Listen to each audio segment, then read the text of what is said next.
Mental Health Monday. Another episode of Mental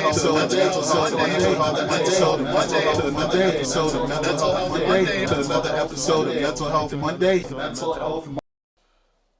You touched on mom, her handling of things early on, and then it spun the block on you. It was tough. Yeah. I mean, it's fun, but I didn't really. While you were isolated. It was frustrating. But it definitely, like, I still had enough optimism, and then I was like, all right, like, you know, it'll get better. Something will happen. Like, therapy would be helpful. I trust what people have to say. When your mental health emergency spun the block on you, what do you think you were dealing with at the time? Was it the suicidal ideation, the SI, as you refer to it? No. Or was it more depression?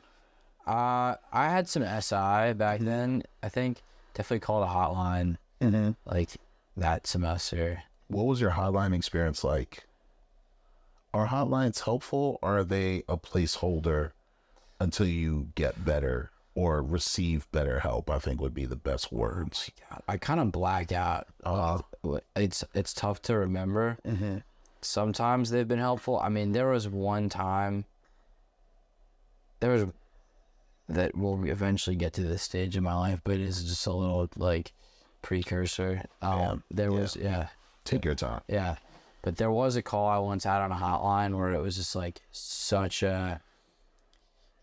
it was very, very clear that I needed, like, serious help, and that I was pretty close to, like, being on that DB. And so I talked to the hotline at WashU called Provident Counseling for a while. Originally I called another counseling hotline, but they didn't deal with SI. It was mostly a peer counseling network. And so what's peer counseling? You need someone to talk to. You're having a tough time, struggling with a relationship, struggling with school. It's basically like trained counselors who are undergraduate students who can talk to you when you need some help, but they can't do SI, and they can't really do, like, acute situations, but they're very, very good. Like, oh, you know, I'm having trouble with my girlfriend right now. It's causing me stress. I need to talk through that. I need to talk. I've done a speaking presentation to folks who do peer counseling over in GW's grad department. Yeah, and it's a helpful thing, but they had to direct me to Provident, and so I talked to them, and it went so long. You know, I went that night to a. Again, this is a little bit further in the future. This is a year after I had the incidents with my early depression and my mom and first calling hotline. That was February 2020. Okay. April of 2021. A lot of stuff happens in between, but the first time I ever got meds, I had a bad day at work, and I was set to go to a baseball game. And we were going with two of my friends from DC because the Nats were playing in St. Louis. And I was, like, rocked. Like, I was, like, so depressed, just, like, so anxious from what had happened at work. And I couldn't really function, like, internally. And I kind of played it off for them. Like, they knew things were, like, not great, but I don't think they realized how bad. We went to the game. I had to take a few walks by myself around the stadium. And then, like, the minute we got back from the game, we all went our separate ways. I was just alone in my apartment, and I just kind of, like, collapsed mentally. Like, it had been building up, and I had to call the hotline. I was speaking to them for a long time, and it managed to calm me down after a few hours or maybe an hour. It was a significant amount of time. How long is the inpatient process?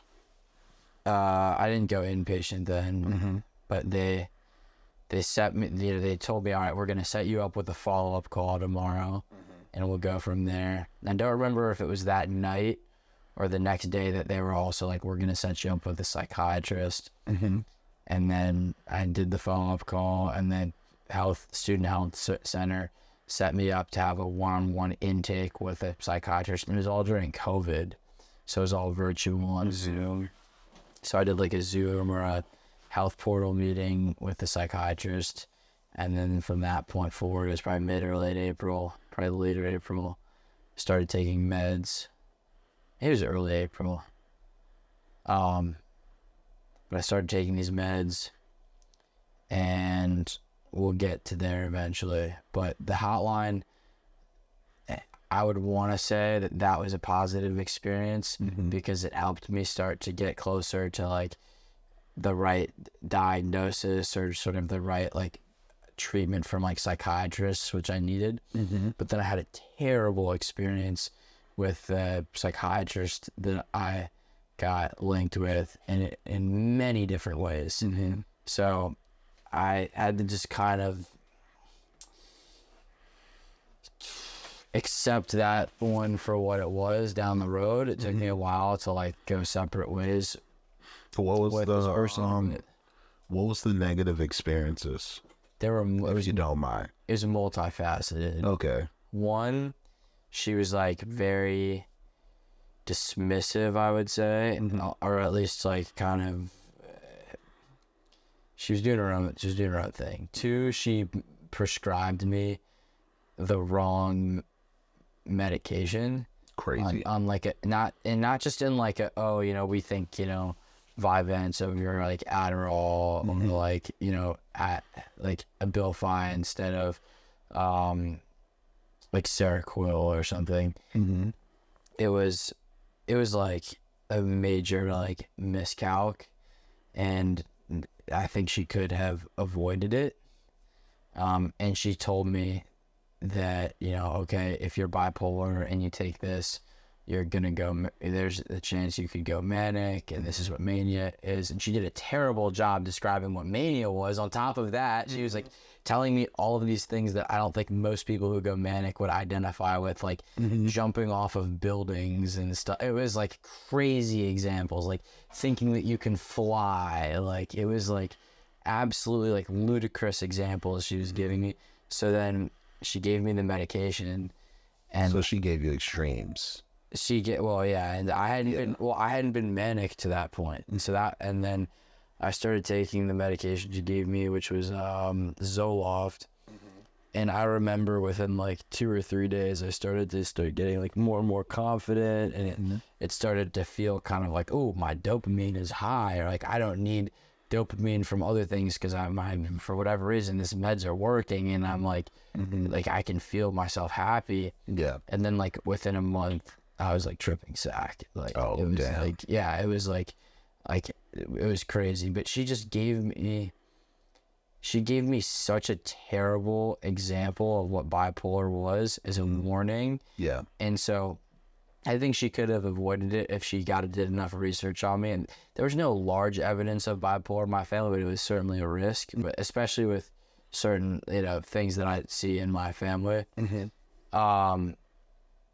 And if she knows there's a risk for bipolar, she should give me a reasonable understanding of what bipolar is and what the risks look like. And she just comes into this meeting and she's like, yeah, you'll think you can fly and you'll want to like jump off buildings and you'll have this like confidence that's like you're able to do this and that. And I'm like, this sounds super extreme and like really stigmatized and just not right. And it was just not okay. And so we'll rewind back though. That was one of the that was annoying as hell what happened with this particular psychiatrist. So, you know, I had that, you know, thing sort of spun out with trying to get therapy, and then COVID started a few weeks later.